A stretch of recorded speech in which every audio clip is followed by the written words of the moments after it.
Happy day, I'm Do you know that feeling you get after you finish a really good book that had a bit of a somber ending, and you close it and you sit there in your empty room and you just feel empty, like a little bit left behind? That weird, restless feeling that you get. Or similarly, when you watch a movie, but it's not a good ending, and a lot of people are like, well, I hated it because I didn't get the closure that I wanted. Just this feeling of being left behind. The world that keeps moving on, and you being stuck in this weird, what's the word?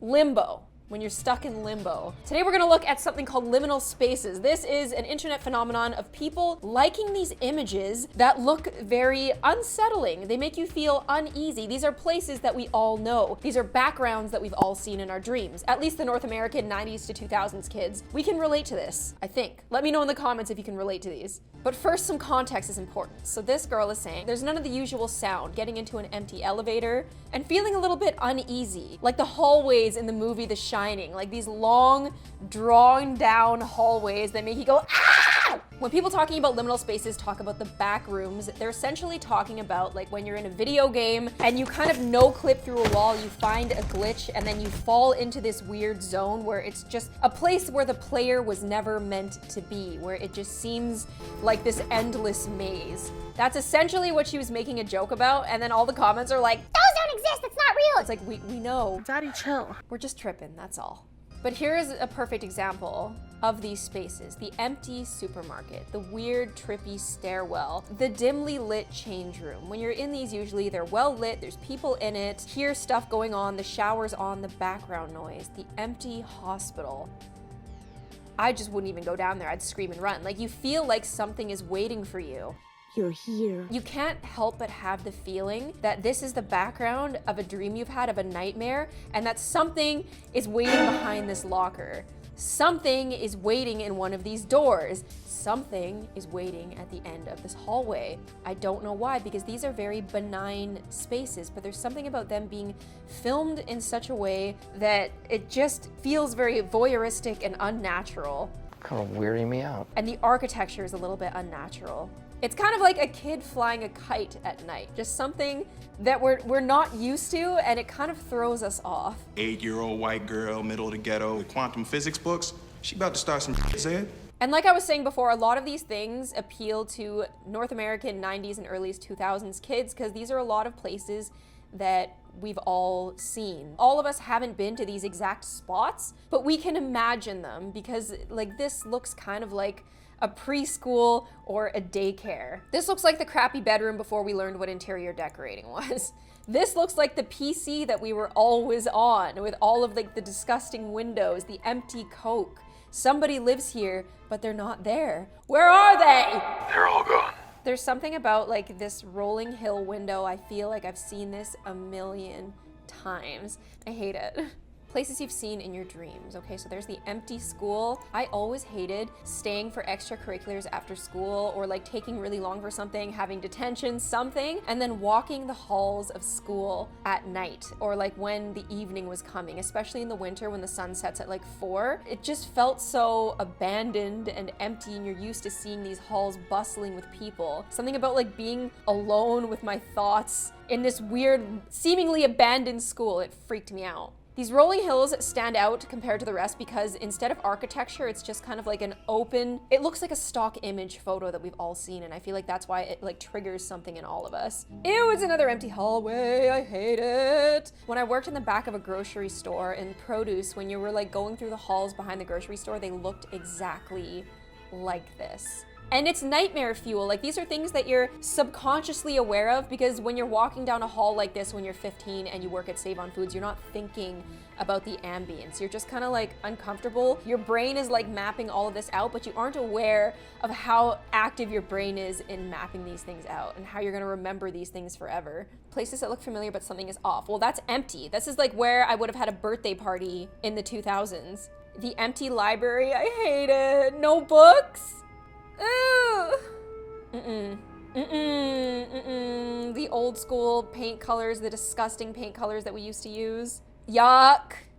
Even though a lot of these spaces are empty, there's a lot that are like a lonely house out in the distance. Kind of like this.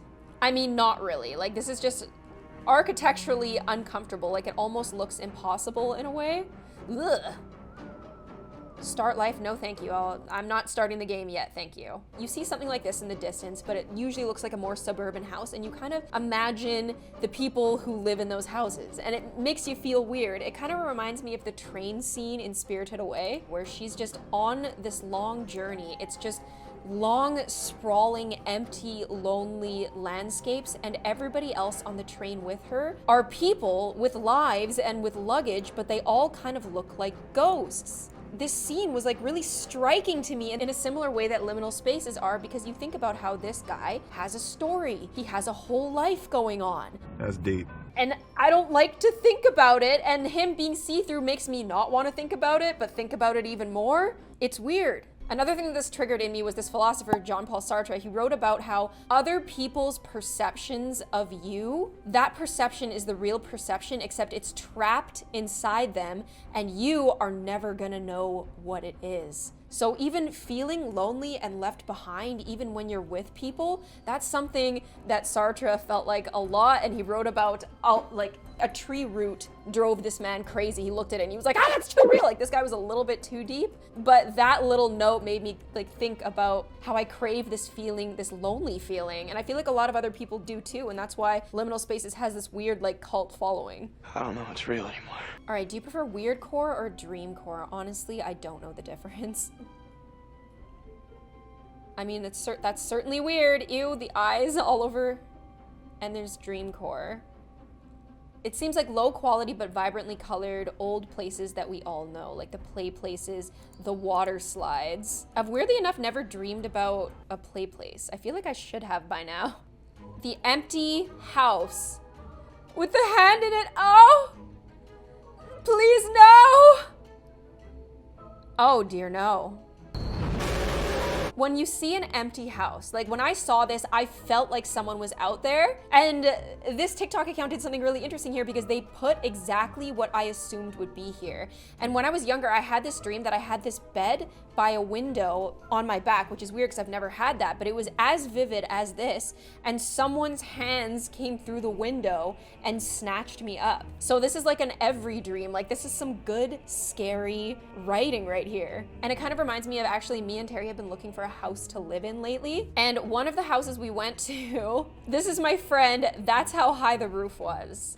The fact that it was barely staged, like there was a shelf, a rug, the rest of it was empty, and it kind of gave me like this liminal space vibe. Like, it felt weird. It felt abandoned. Okay? A water slide at night, similar to a playground at night. It feels like I shouldn't be here right now. Whoever invented this is a sick person. Whenever I think of swimming pools, I think of hearing like the kids screaming, people's bodies hitting the water. Like, there's so many noises with a swimming pool. And when I walk into an empty one, I always feel like I'm stuck in limbo, that I shouldn't be here, like that there's a glitch in the simulation. Ew, I hate the water. Oh, claustrophobia. This is just awful. Ugh. Ugh. Oh. This is like a place you would be tortured. I swear. Have you guys ever dreamed of places like this? Or am I just really weird? That looks like fun. I'd go down there. I mean, at least it's daytime. Times when life feels unreal. An empty family member's house. Yuck. Driving at night, everybody's asleep. You're thinking about how everybody's asleep. You feel left behind. It's kind of like when you miss a day of school and you're thinking about how everybody, all these people, all these friends, all these peers are like going throughout their day. They're going through the motions that you should be going through, but you can't because you're at home. It makes me feel really lonely. Like, it kind of makes me feel like a bit autophobic in a way. Falling asleep and waking up at night, that is the worst because it makes me feel so alone. This one's a little less intense. Welcome back to your childhood. Today is December 4th, 2010. It's the first snowfall of the year and you're getting ready for bed.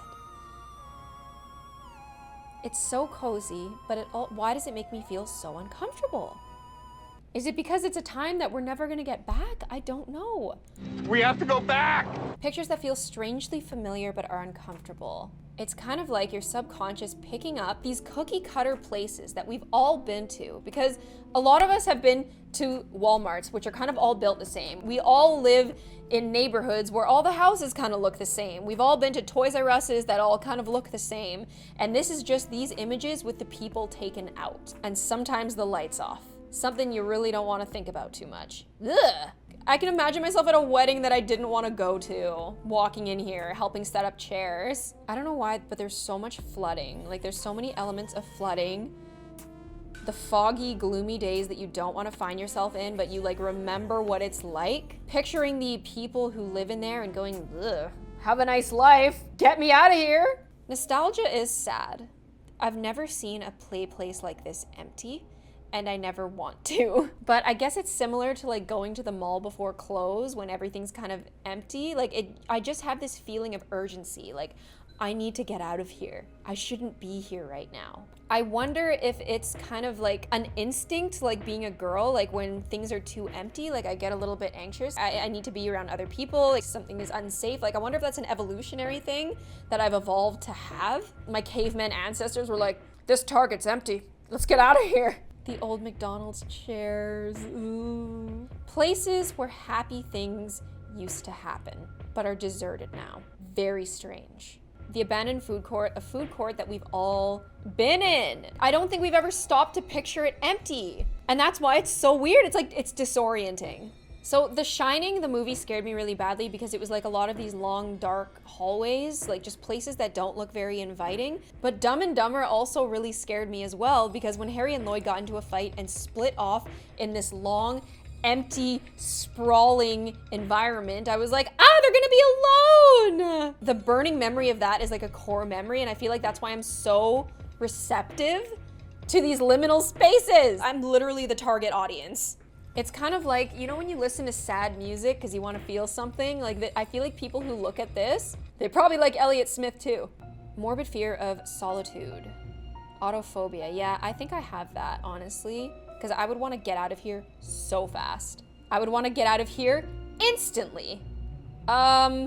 Yeah, I don't like how pink it is. I'd hang out here for a bit, but not too long. You know, I'd feel like my life was wasting away. The cookie cutter suburban home that's weirdly empty. I hate it. You picture a family living there, a family that you're not a part of living their everyday lives. It's like when you're trying to be deep and you look out in the sky and you're like, the universe is so big, so many people living their lives. Like that's like this. This is very like I'm 14 and this is deep. Why do I feel like I've been here before? Ah! This is the worst. All of these corners, the roof that comes down, the abandonment of it, the old school wallpaper, the remnants of a time left behind. Gross. Never been here, never want to go there. Is that that's a McDonald's? Ew!